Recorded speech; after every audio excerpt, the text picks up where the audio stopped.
দীর্ঘ দেড় যুগেরও বেশি সময় পর নিজ আসনে প্রকাশ্য জনসভার মধ্য দিয়ে ত্রয়োদশ জাতীয় সংসদ নির্বাচনের প্রচারণা শুরু করলেন জামায়াত আমির ডাক্তার শফিকুর রহমান। জামায়াত আমিরের জনসভা ঘিরে পূর্ব প্রস্তুতি ছিল নেতাকর্মীদের।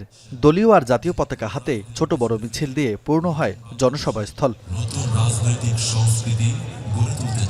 জামায়াত আমিরের জনসভা কেবল ১৫ আসনে নিজেদের অবস্থানে জানান দেওয়ার মধ্যেই সীমাবদ্ধ থাকেনি, বরং ১০ দলীয় নির্বাচনী জোটের শীর্ষ নেতারা উপস্থিত হন। এ সময় নতুন বাংলাদেশ গড়ার লক্ষ্যে হ্যাঁ ভোট ও জোটের জন্য ভোট চান জামায়াতের সঙ্গে নির্বাচনী সমঝোতায় আসা দলের নেতারা।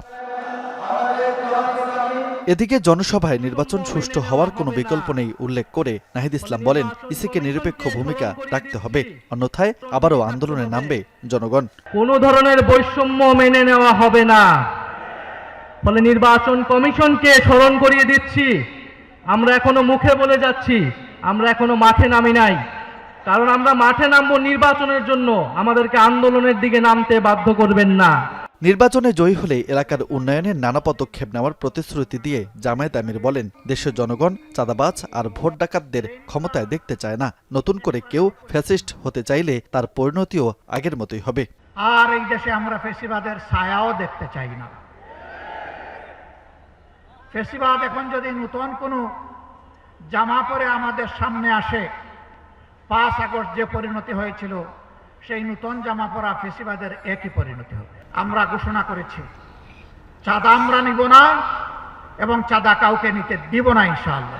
ফ্যামিলি কার্ড বিতরণের মাধ্যমে জনগণ আবারও দুর্নীতি ও বৈষম্যের শিকার হবে উল্লেখ করে জামায়াত আমির বলেন, কার্ডের প্রতিশ্রুতি নয়, জামায়াত কর্মসংস্থানের সুযোগ করে দেয় বিশ্বাসী। আমরা ওই ধরনের কোনো কার্ডের ওয়াদা দিচ্ছি না। ২,০০০ টাকা দিয়ে একটা পরিবারের কোনো কিছু সমাধান হবে? তাদের হাতে খয়রাতি কোনো অনুদান আমরা তুলে দিয়ে তাদেরকে অপমান করতে চাই না।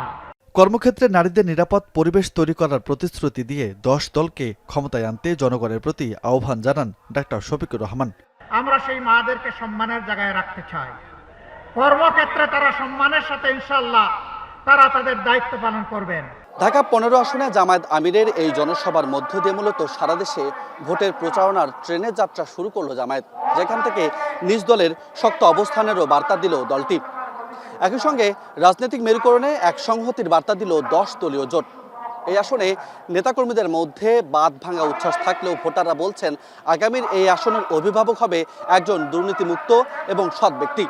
ফলে ভোটের মাঠে কতটা লড়তে পারবে জামায়াত, কতটা এগিয়ে থাকবে, সেটি এখন দেখার বিষয়। রাজু আহমেদ, এখন, ঢাকা।